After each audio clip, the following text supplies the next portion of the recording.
Dear listeners, here's a thought I keep coming back to. Like, we treat the human brain like the most advanced machine ever built, right? And sometimes I also feel, and I not think, but I feel it is true that it is one of the first AI and the human AI that we have before the artificial AI has come, right? So exactly. So billions of neurons, trillions of connections. The most sophisticated professor is, I mean, in the known universe. So we celebrate it when it works, but every once in a while, in someone or somewhere, this incredible machine misfires. Yeah. Sorry for using the word misfires, but yeah, a storm passes through it. The light flicker, the world goes briefly elsewhere. And the person inside that brain has to learn how to live a full, beautiful, ordinary life inside a body that doesn't always behave the way the world expects. So that's a kind of strength most of us will never have to know, right? So, and it's a kind of teacher like most of us never get to meet as well. So hey, dear listeners, welcome back to another powerful episode of Mind Meets Machine. I'm your host Avik, and today's conversation is all about, uh, I'd say, different kind of machine, like the one that we carry around inside our skull, the one we call our brain, and what it means to live an honest, hopeful, even funny life when the machine sometimes does things you didn't ask to, right? Because the bravest stories of this show are not always about the technology around us. Sometimes they are about the technology inside us and the people who learn how to dance with it inside of to fight to fight it, right? Instead of fight it. So, and today we have a very lovely guest with us. Please welcome Jane Rogers. So welcome to the show. Thank you so much for having me. It's a pleasure. Amazing, amazing. So Jane, like before we delve deep into our discussion, I'd quickly love to introduce you to all of our listeners. So, dear listeners, Jane is the author of her debut memoir, Laughing Through the Storm, about her life living with epilepsy for more than 30 years. And her mission is very simple and powerful: to raise awareness for a condition that millions live with quietly, and to offer real hope and real strength to anyone in the middle of their own storm of any kind. So, I'll not take much of your time, dear listeners. Let's get started. And Jane, welcome to the show. I'm really honored to have you here. Yeah, thank you so much for Yeah. having me again. Yeah. So Jane, like I definitely want to start gentle, like because I think there's a misconception that is sitting at very corner of how the world talks about epilepsy. Like Yeah. people often only think of the most dramatic image of it, the one they have seen in a movie, the one moment of crisis, and they don't realize that for someone living with this condition, the moment is the smallest part of the story. The real story is kind of is the other 99% of life around it. So, if you can share from that, like, what do most people fundamentally misunderstand about what it's actually like to live with epilepsy day to day, year to year? Yes, what people really don't understand is how unpredictable the disease is and how the everyday things that people do, Yeah. sometimes we as epileptics don't feel safe to do. For instance, for some epileptics, they black out during their seizures and they don't have any warning signs. So the typical walking down the stairs for, an average person, not a big deal, right? But for us epileptics, if we're not feeling that great that day, if we're walking down the stairs and all of a sudden the seizure decides to strike, then we're going to fall down like a sack of potatoes. For my own self, I luckily have warning signs, so it's most likely not going to happen in that case. But there's a lot of epileptics that have that blackout seizure where they have no warning signs, so they can't protect themselves. And again, walking across the street, for instance, there's so many things, or holding a knife while you're chopping your vegetables, making dinner, those kind of things as well. You just don't know. So we're Mm. always on edge and worried, especially if you're not feeling quite right that day. You know that, okay, something could happen. So you have to be Yeah. a little more cautious with what you choose to do that day. That is something that, in my case, I always have to watch out for if I'm feeling a little off, like there's just a chemical imbalance that is causing me to be more on guard. I choose to stay at home and do things that are, just be more careful, So people just don't understand those kind of things. And we always have to be more be more aware of what's going on in our body. Like if there's something that's slightly feeling off, we know, okay, maybe there was a trigger Uh, there. We have to be very hyper vigilant on what we do on an everyday basis, making sure our stress levels are not so yeah. high, those kind of things. And of course, for some epileptics, it's food related or drinking too much coffee. All those kind of things can be triggers. So we have to be very careful. Like you said, a lot of epileptics choose to stay silent. And Yeah. sometimes it is the right move if they're in a high powered position with their work. So they have to be a little more careful and if they're not feeling that great that day, they have to try to maneuver and try to get in a place where it's a little more safe without causing any people to raise, some, what's going on kind of thing. So Exactly. yeah, it's a lot of that, and it can be very isolating in that regard because you want to as well sometimes protect your loved ones with not making them too worried about you, so you're not necessarily always telling them the full truth of what's going on, so you feel very isolated and not being able to talk about it. So yeah, anyways, that's kind of the gist of it. It can be Exactly. tough. Yeah. Yeah, I mean, I totally agree. And like you said, and from there, one more thing that's coming to my mind, like when someone in your life finds out, I mean, for the first time.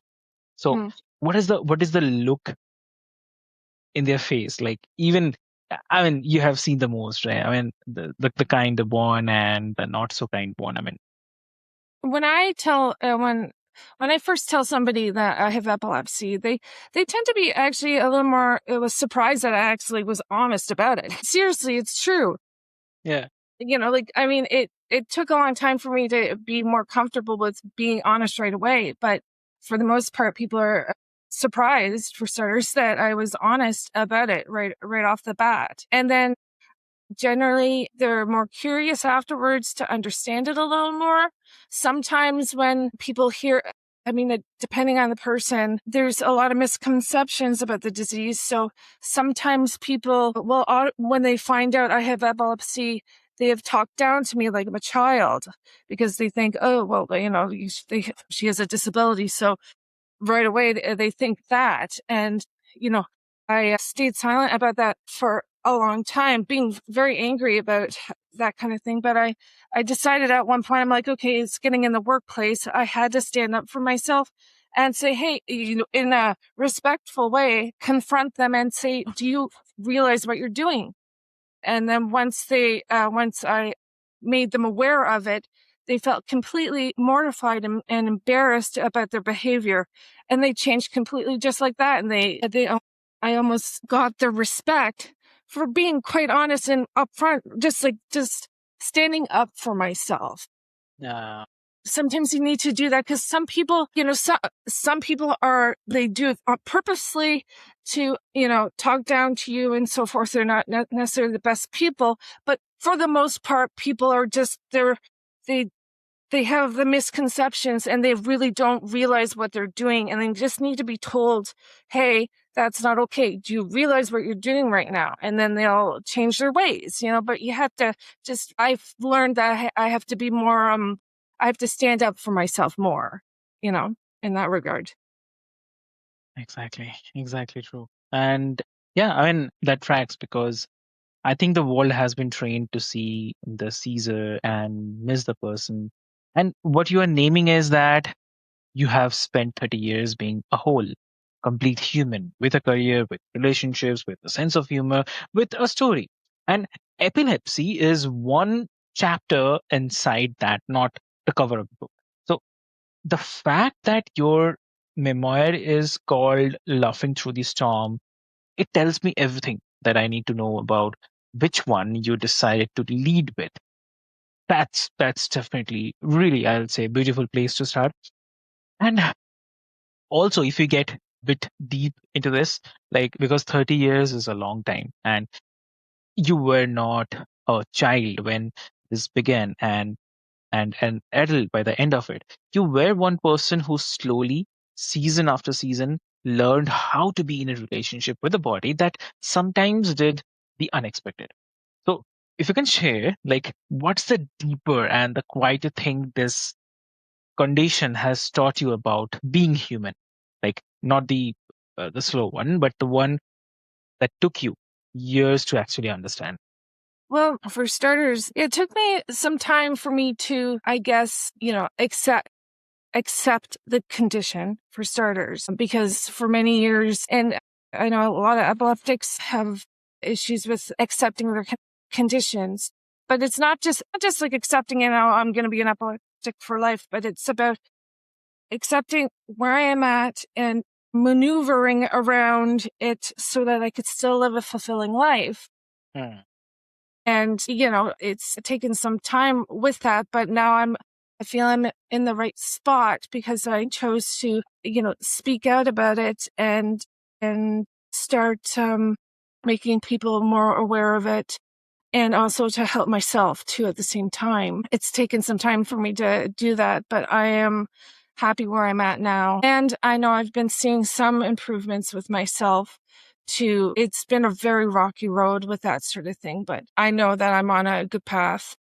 Definitely, definitely. And also, I have to make this real for the listeners, like, because epilepsy can sound abstract until it touches the floor of someone's actual week. So, I mean, if you can bring it down to the everyday version, what does living with this actually look like on a normal day? Like the version that most Yeah. people would never think. So, Yes.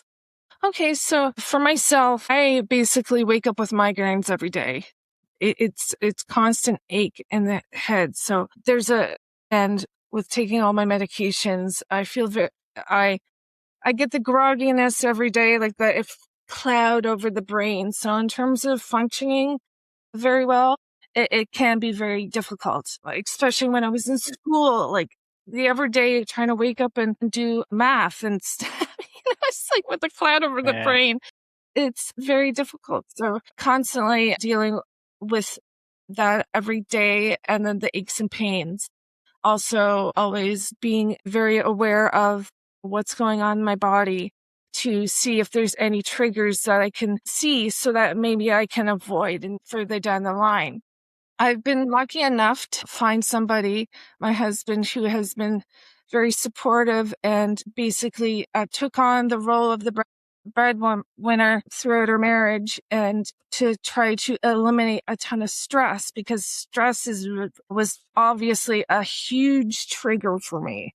A huge trigger for me. So we're trying to eliminate that as much as possible.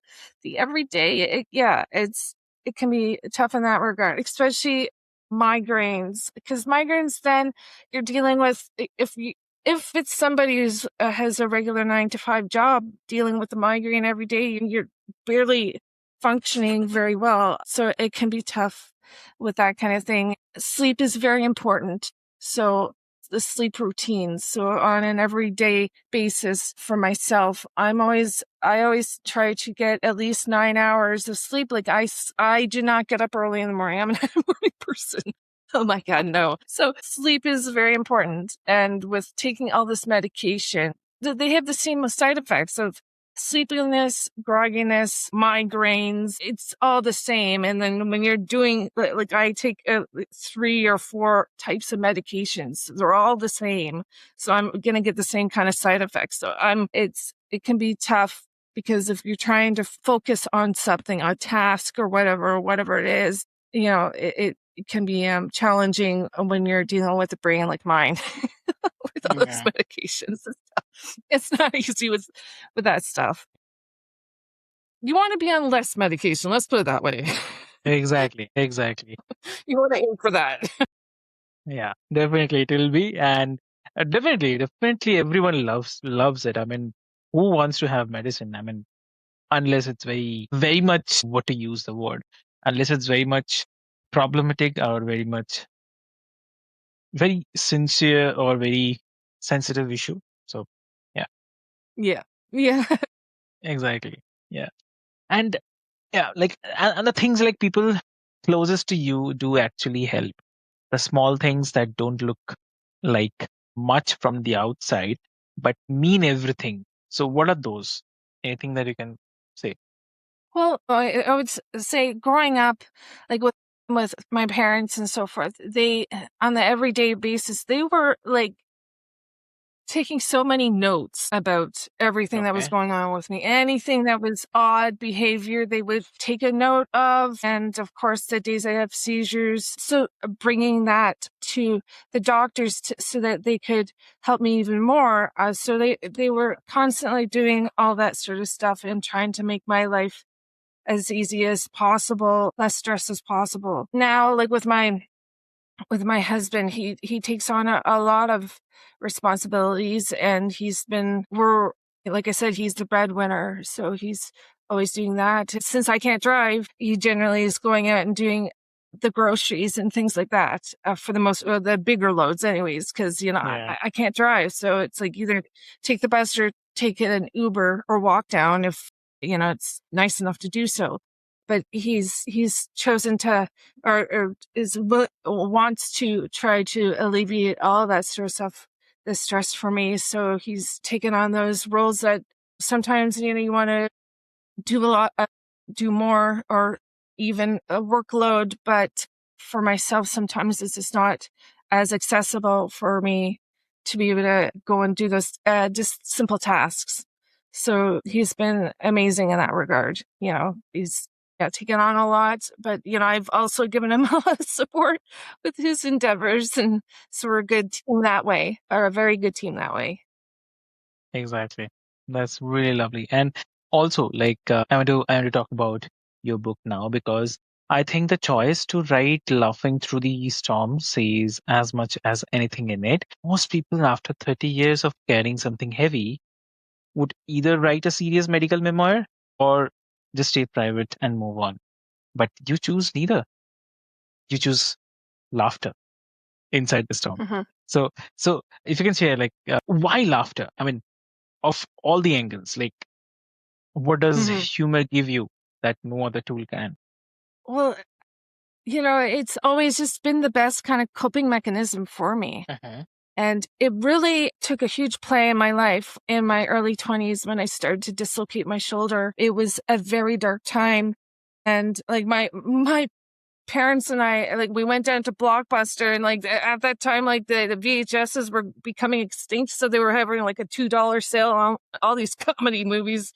So we were just loading up, but using humor to try to keep me in a positive mindset. So it really helped me during that time, because it was very difficult. I knew that, well, from then on, like it just was a lot easier. It's like you either choose Hmm. to laugh or cry, either that. I didn't want to be Either crying all the way. time, so prefer laughter.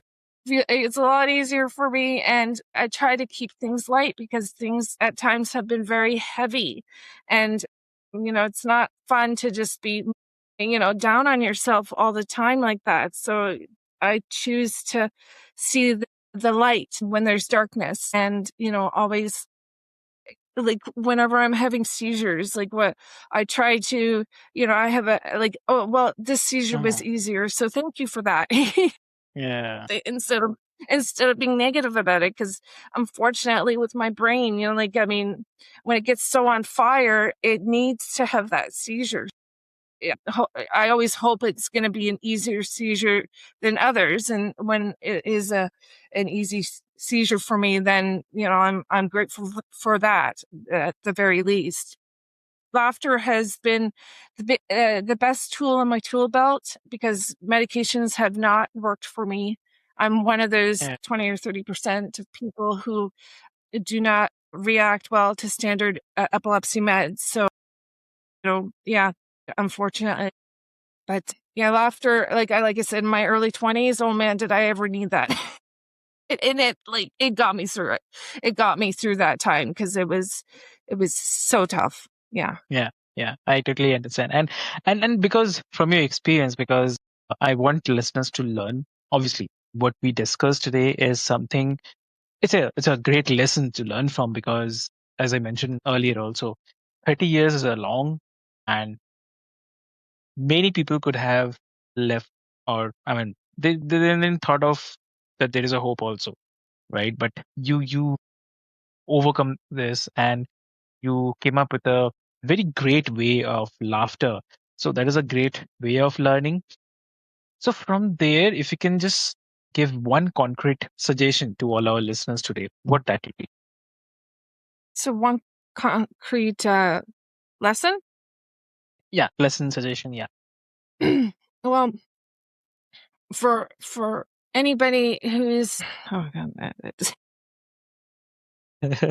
oh boy. Well, from experience with the epilepsy side of things and how I chose to grow up, like deal with it for many years, I just I would hope for people to be more brave and start speaking about what's going on with them because holding it inside all the time is not healthy whatsoever.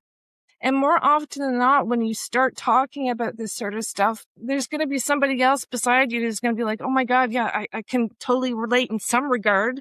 And it'll make them more brave as well and to talk about it. I've learned that through when I've been in Toastmasters, when I've shared my stories, like it was like almost a domino effect where people started like, oh my God, yeah, like, like she's willing to just share all this. I'm going to do the same. And it feels better for them too. So being more brave and being more open, being more brave to be open about what's going on with them. It can be a lot, it could be very healing thing. And we need a little more of that. I wish I was more brave when I was younger to do that sort of thing because, it would have been better for myself. And I hope that with me doing this more now that I will encourage and give people more, make them feel more brave to actually step forward and start talking as well about whatever's going on with them. Exactly. And if listeners wants to connect with you, what will be the great medium to connect? Yeah, so my website is laughingthroughthestorm.com. So they'll be able to see like my social media links and other information about what's going on with my endeavors, and of course where to find my book as well. It's like on Amazon and some other bookstores in my area and other online locations, and that you could find all of that at my website. Amazing. So dear listeners, what I'll do is I'll put all And the then links.